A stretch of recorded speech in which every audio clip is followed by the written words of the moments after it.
Hey everyone, how's it going? Welcome to NoDQ&A video right here on NoDQ.com, as well as the YouTube channel and NoDQ&A videos affiliate, ringsidenews.com. This is another post SmackDown Live edition of NoDQ&A video. People have been asking me already about SmackDown. I would have to say SmackDown won the battle this week again. SmackDown, a better show than Raw. Although that's not really saying much, but I did enjoy SmackDown overall. I felt it did a good job in building up SummerSlam, and it didn't really drag that much. That's the advantage of 2 hours. Got your questions here from twitter.com/AaronRift. First one today comes from Donald Long. Is it just me, or is this crowd on SmackDown Live very terrible and extremely quiet? You could even hear the AC in the building running. Yeah, that was maybe the biggest issue for this week's SmackDown. It was in Bakersfield, not exactly an A city for WWE live events, but I still felt that overall it was a good show, despite missing the top stars like John Cena and AJ Styles. I still enjoyed SmackDown, and that's also a disadvantage of doing the live shows. WWE cannot do the crowd sweetening and edit the crowd like they used to. So there are pros and cons to doing the live shows. And sometimes you're just going to get a bad crowd that doesn't react to much. And that's what happened in Bakersfield. Got this one here from Mr. Yuck. Does it weaken Daniel Bryan's authority as GM to have Shane flank him wherever there's a confrontation between superstars? I think it's just weak writing. The problem is that Shane McMahon and Daniel Bryan are basically the same character right now. They really serve no different purpose from one another. What I think would be better storytelling would be if Shane was clearly the boss and Daniel Bryan did interact with the wrestlers, but at the end of the day, it's Shane that makes the final decisions, and you start to have some sort of friction between Shane McMahon and Daniel Bryan and some sort of conflict. Hopefully WWE will develop a storyline there and have some drama and intrigue going on between Daniel Bryan and Shane McMahon, because right now, having two guys there basically doing the same exact thing, yeah, it's weak storytelling, and it really doesn't do much for Bryan being the general manager when you have Shane right there next to him. So yeah, I'm hoping WWE will evolve this storyline and we'll see something different happen with them and their roles being more defined and some sort of conflict between those two at least. Got this one here from Dave Payne. Why is WWE so predictable booking two babyfaces to tag team before they go one-on-one? That is what WWE knows how to do. They've been doing this formula for decades. A very long time. Not really surprised that we saw the tag team match. I mean, after SmackDown last week, I assumed we were going to get Wyatt Family versus Ambrose and Ziggler. And sure enough, that's what we got. The spirit of Teddy Long lives on in WWE, making those tag team matches. And of course, the typical storyline where the two baby faces have these miscommunications and one guy attacks the other guy by mistake and then the other guy gets pissed off. We've seen it so many times in the past. You know, at this point, I just deal with it. I would like there to be a little bit more creativity, but this is WWE we're talking about, and you have to just accept it at this point. You know, that's what they've done for so many years, and why change? They're still running a successful business. So they'll keep doing what they've been doing, what they know works. All right, let's get to some more of your questions here. This one comes from I'm a Jobber. Hey Aaron, what did you think about the Stone Cold podcast with Dean Ambrose? It was certainly one of the more interesting Steve Austin podcasts. I mean, no doubt it had its awkward moments with Ambrose and Austin. You had Austin asking Ambrose about his childhood, and Dean seemed to be a bit uncomfortable answering the questions. And then later on, you had the subject of Brock Lesnar, and I'll get to that more in a second here. And then at the end, Austin telling Ambrose, challenging him to step up his game and get edgier and all that stuff, and Ambrose giving Austin this look and basically saying that he was offended by the comment, basically saying, dude, I'm trying my best here. It was interesting. I mean, there were times where Ambrose seemed to be a bit out of it, but, you know, the guy's a little weird. What can you say? it was an entertaining podcast. That's the best way to describe it, and I would recommend checking it out. And I got this one here from Jason Simone.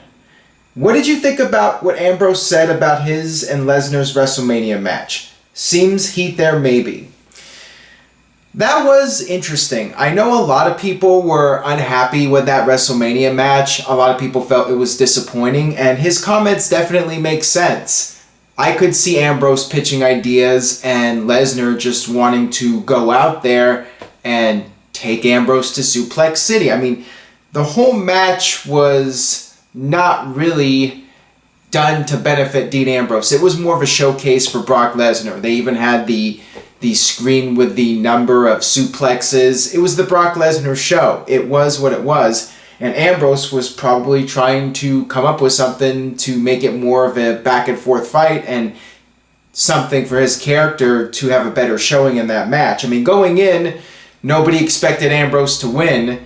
And I could see Brock Lesnar's point of view where Ambrose is just a body for him to throw around, and Ambrose wasn't a big enough star to be on Lesnar's level. I could see Brock Lesnar feeling that way.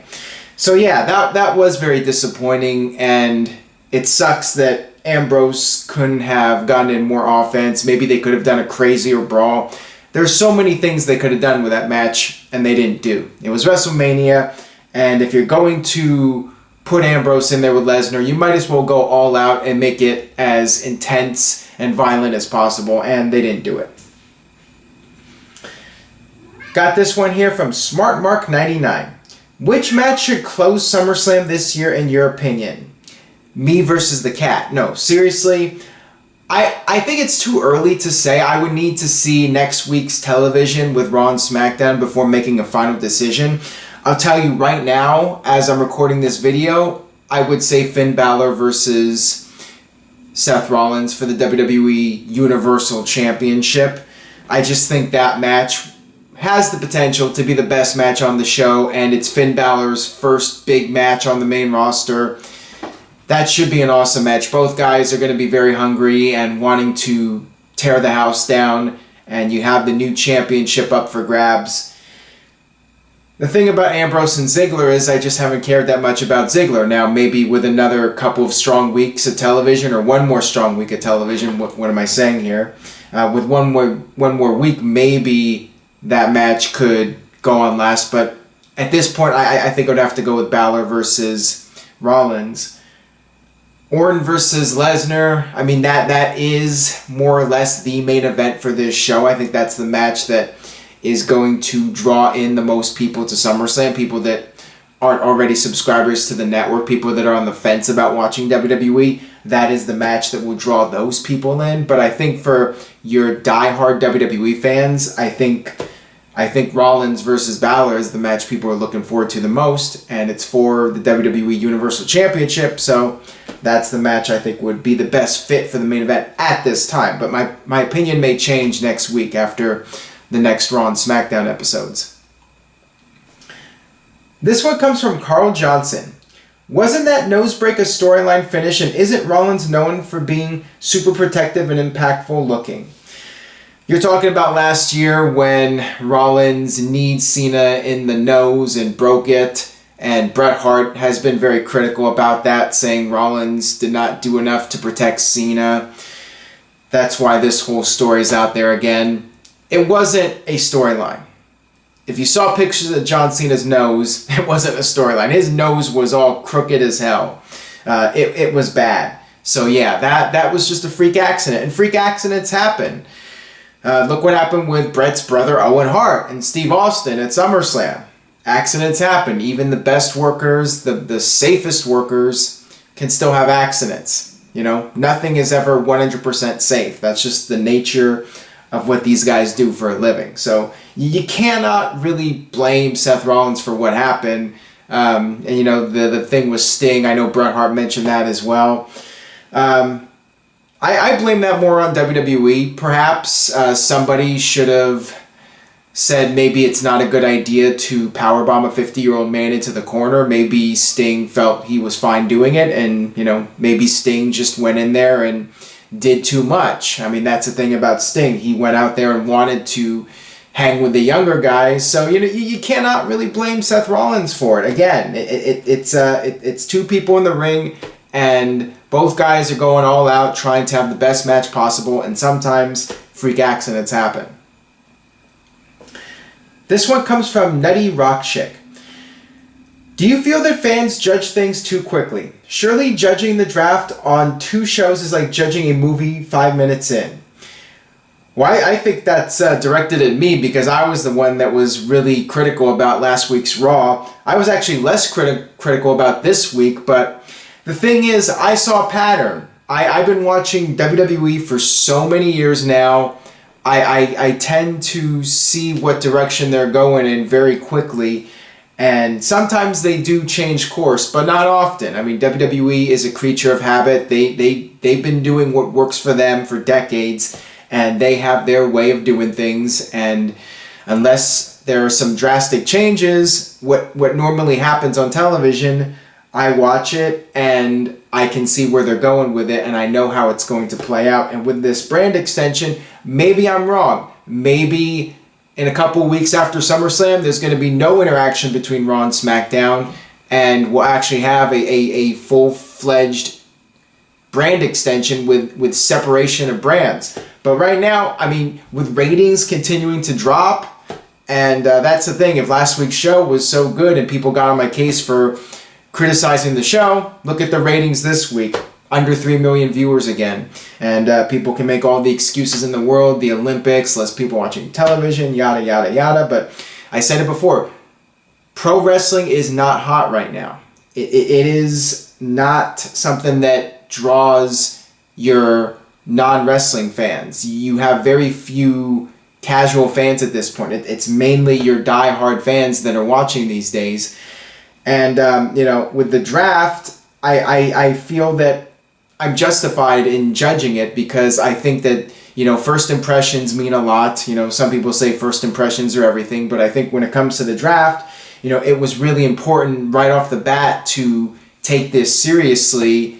And if you're going to even bother doing another brand extension, you need to do it correctly this time and not make the same mistakes as before. And just based on what I've seen so far, it seems like WWE is going to end up making the same mistakes, and if ratings stay down, they're going to panic, and they're going to keep doing this stuff with guys from Raw coming on SmackDown and vice versa. It's just what I'm anticipating, and again, I hope I'm wrong. I said it last week. I hope I'm 100% wrong, and this brand extension ends up being a huge success, and it gets over, everyone can take it seriously, and new people are tuning into WWE, and the product's getting hotter and hotter, and the business just completely catches on fire. I hope that's the case.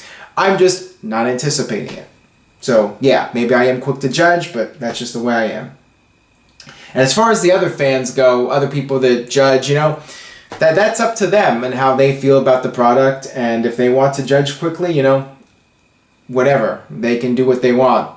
And I would advise to give it a chance, but just for me personally, watching WWE all these years, I mean, I see things a certain way. Anyways, enough of that rambling before I get another video with more dislikes than likes, although I'm not Noah Donish. I haven't gotten there yet, but maybe WWE TV will drive me crazy enough to where I get to that point. This one comes from Beast Slayer. What do you think about Big Show versus Shaquille O'Neal being confirmed for WrestleMania 33? Will you be attending? I will not be attending for Big Show versus Shaq. Let's put it that way. If I do go to WrestleMania next year, it will be because I'm in a situation where I can do it and I want to do it. And part of going is the experience of being able to meet up with fans and do the NoDQ meetups. We'll see about that. But if I go, it's definitely not going to be for Big Show versus Shaq. As far as what I think about that match, I think it should have been done years ago. I think now it's too late. I guess it does make sense since WrestleMania is in Orlando and Shaq country, but really it should have been done in 2010 when Shaquille O'Neal was the guest host on Raw and Big Show was a heel with Jericho. That would have been the right time to do it. 2010 WrestleMania, WrestleMania 26. That would have been the time to do it just because Big Show was a lot hotter than he is now, and Shaq was, a bigger deal back then. I mean, with every year that goes by, Shaq becomes less and less important. You know, one more year removed from when he was at his peak of celebrity popularity. I just feel they should have done it years ago. This one comes from J.H. Camper. Hi, Aaron, what do you think of the last week on segments now? I don't remember them from before. Necessary or helpful? It's basically just the last week on Raw and the little graphics stamped onto what they've already been doing for years. You know, just the opening video package recapping what happened. Although it seems like now they're recapping multiple storylines instead of just the main storyline, which I think is good. I think it's good to show from the bottom of the card to the top of the card a recap of stuff that's been going on. It's a nice little change. You know, I like it. WWE changing things up a little bit, but again, you know, going back to last week, you can put a new coat of paint on the car, but it's still the same engine.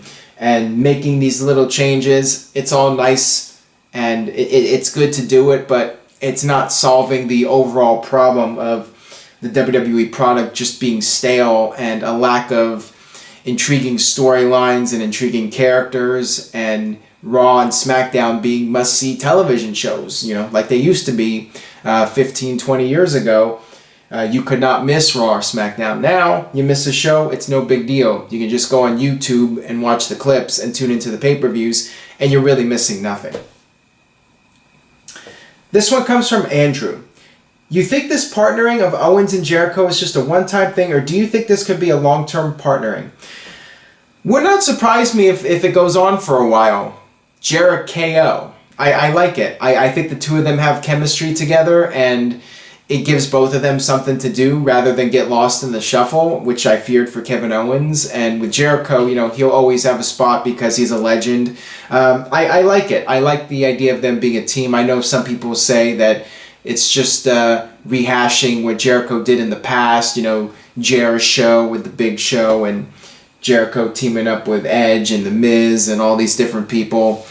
But I like it. I think they have good chemistry together, and I like the backstage segments, and I actually think they're funny with those two. I think they work well together as a duo, and doing the comedy and being serious as well. I think they can be a great tag team. So I hope they give it some time and give it a chance and see where it goes. This one comes from Stefan. Is Rusev having a better run than you anticipated? 2 years ago, you compared him to Kozlov. Yeah, I'm pleasantly surprised that he has been doing well. I definitely feel he's a better performer than Kozlov. That's the number one reason why he's doing better than I anticipated. He has consistently been performing well in WWE, and he's been solid as a heel. The other thing is Lana. I mean, Kozlov did not have Lana. Lana has definitely helped Rusev's act the same way Ricardo helped Alberto Del Rio for several years. The two of them make a good pairing. I feared it was going in the Kozlov direction when we had that storyline with Rusev and Summer Rae and the whole Ruru thing. It really did feel like Rusev was going down into the goofy mid-card comedy gimmick, but then he rebounded and got a renewed push as a serious heel, and he's doing well. I mean, he's definitely holding up in WWE, which I think is great for him. Alright, that'll do it for this edition of NoDQ&A video. If you enjoyed today's video, please share it with a friend on Facebook, Twitter, Instagram, any social media site you go on. And stay tuned to NoDQ.com for the very latest regarding SummerSlam. I'll see you guys next time.